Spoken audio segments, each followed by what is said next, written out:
নমস্কার, আমি অর্ণব দেবনাথ, গোপরটা হিন্দু কলেজে কম্পিউটার সায়েন্সে স্টুডেন্ট, সেকেন্ড সেমিস্টার।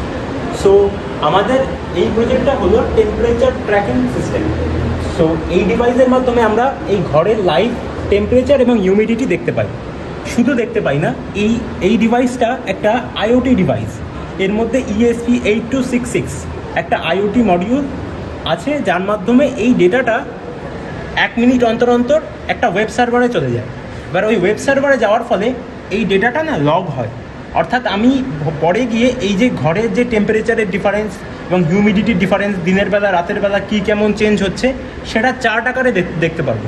এরকম করে মাসের, বছরের, এরকম করে পুরো টেম্পারেচারের যে লগ, সেটাকে স্টোর করতে পারবো। এই হলো আমাদের সিম্পল এই প্রজেক্টটা।